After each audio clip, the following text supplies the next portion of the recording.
नमस्कार दोस्तों, मैं हूं श्याम वर्मा और श्याम वर्मा ब्लॉग पर आपका एक बार फिर स्वागत है। आज देश में घट रही घटनाओं को, जो प्रमुख घटनाएं हैं, केंद्र सरकार द्वारा 27 ओबीसी के मंत्रियों का अभी उन्हें मंत्री पद सौंपा है।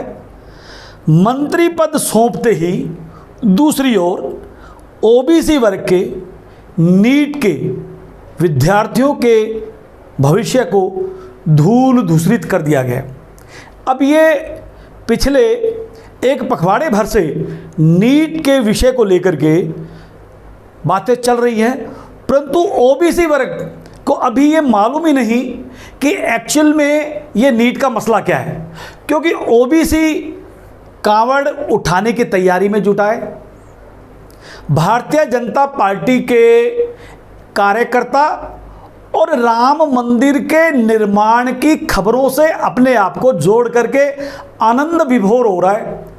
नीट, जो कि उसका full form national eligibility cum education test, जिसमें कंपटीशन के माध्यम से जो हमारे ओबीसी के स्टूडेंट्स सफलता प्राप्त करते हैं, वो नीट के माध्यम से एमबीबीएस करते हैं, डॉक्टर बनते हैं, बीडीएस करते हैं, दांतों के डॉक्टर बनते हैं, बीएसीएचएम बनते हैं, आयुर्वेदिक विज्ञान की तरफ जाते हैं।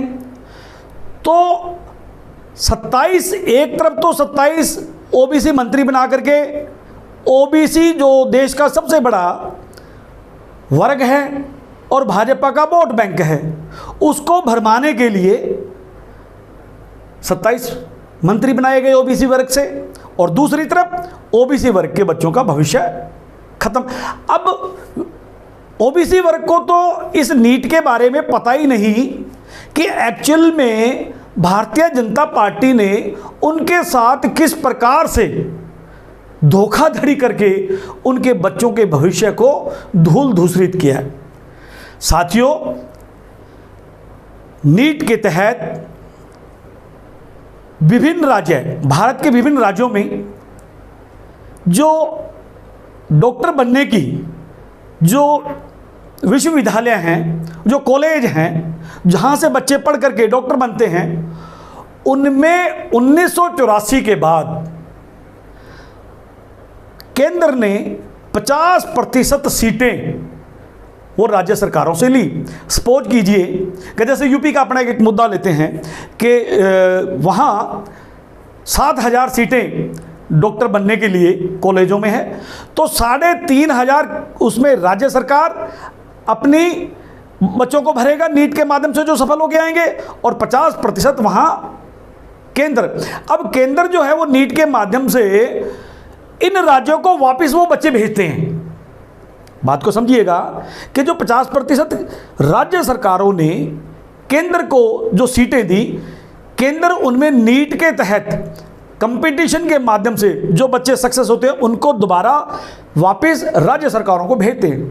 अब 50% जो सीटें हैं राज्य सरकारें, जो राज्य सरकारों के हिस्से में जो सीटें आई हैं, उनमें तो वो विधिवत रूप से ओबीसी को, एससी को और एसटी को अपना आरक्षण दे रहे हैं, परंतु यहां केंद्र ने जो 50% जो केंद्र के हिस्से में जो सीटें आई, उसके अंदर ओबीसी के आरक्षण को खत्म कर दिया। और किस तरीके से खत्म किया कि मद्रास हाई कोर्ट में एक केस चल रहा था कि ओबीसी को आरक्षण दिया जावे या नहीं दिया जावे, तो उसके लिए एक कमेटी बनी थी और उस कमेटी ने यह स्पष्ट आदेश किए कि ओबीसी को आरक्षण मिलना चाहिए। अब यहां केंद्र की नरेंद्र मोदी सरकार की बदमाशियां देखिए।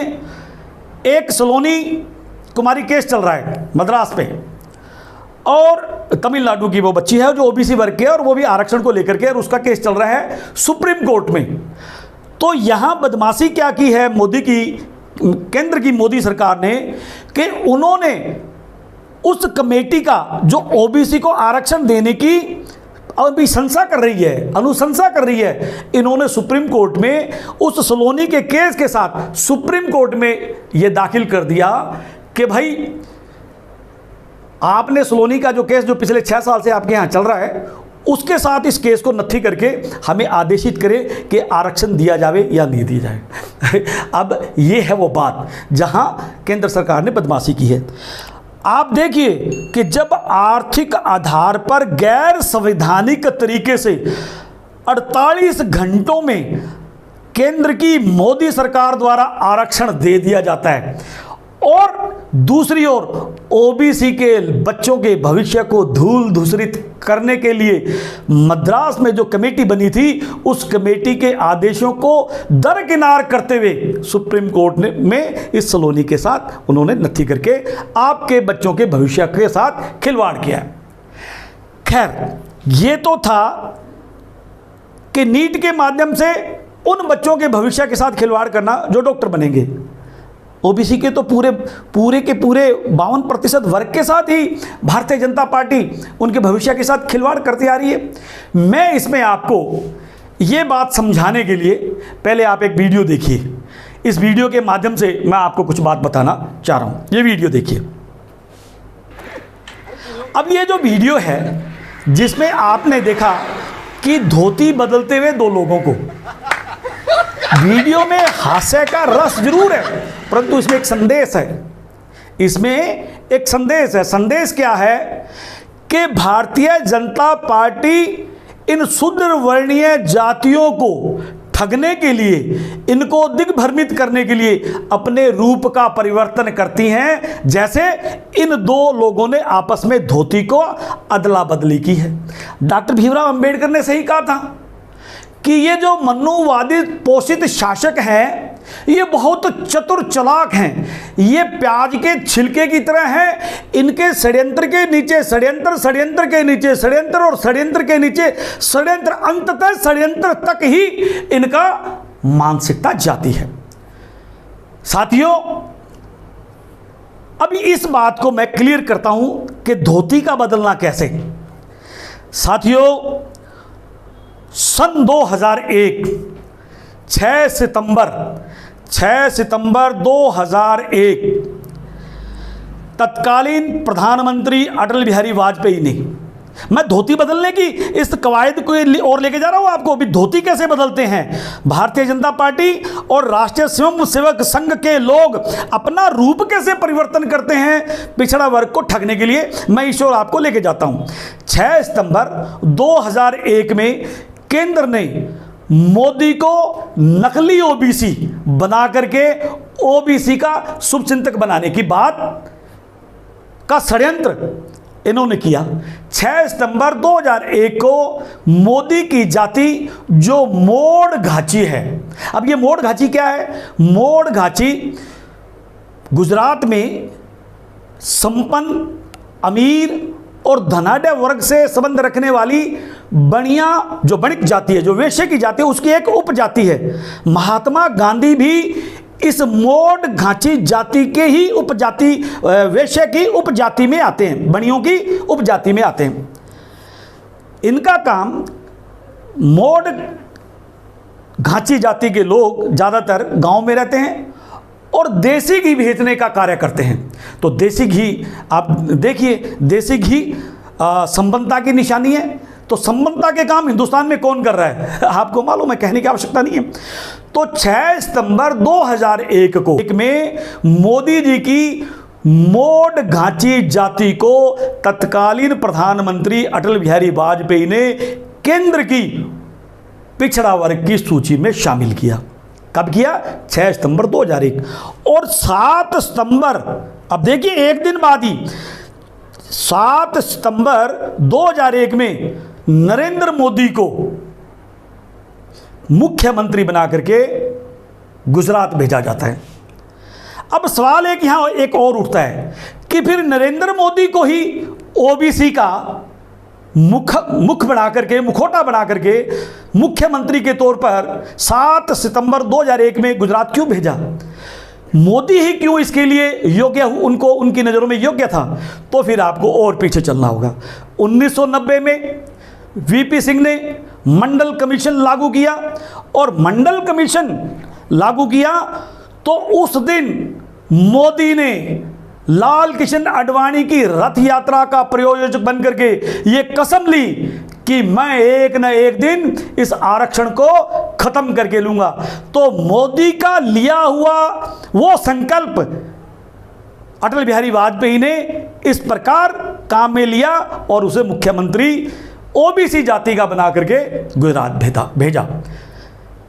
साथियों, अब मैं ये जो पिछड़ा वर्ग की मानसिकता क्या है इसके ऊपर अपनी बात कहना चाहता हूं। ये एक चित्र देखिए, ये चित्र है घोघा, स्नेल कहते हैं जिसको। ये बहुत ही प्यारा सा जानवर, एक जीव होता है ये स्नेल। इस घोघे को आप मानो पिछड़ा वर्ग। और अब एक ये चित्र दिखा रहा हूं आपको। ये चित्र है इस घोघे के दिमाग पे नियंत्रण करने वाला पैरासाइट परजीवी, जिसको आप राष्ट्रीय स्वयंसेवक संघ मानो।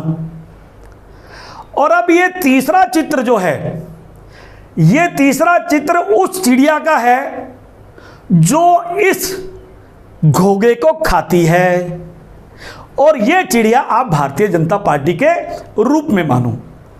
तो साथियों, एक बार फिर लौट के आओ इस चित्र पे। ये घोघे को, ये पैरासाइट जो राष्ट्रीय स्वयंसेवक संघ है, जो इस घोघे को, जो पिछड़ा वर्ग है, इसको राष्ट्रभक्ति, इसको राम मंदिर, इसको धर्म की राजनीति जैसे मुद्दों को लेकर के इसके दिमाग में जाता है। अब ये जो पैरासाइट है, इस घोघे के दिमाग पर नियंत्रण करके इसको मारने के लिए, इसको खाने के लिए, इसका जीवन खत्म करने के लिए ये नियंत्रण करता है। घोघा कभी धूप में नहीं निकलता, घोघा रात में ही निकलता है।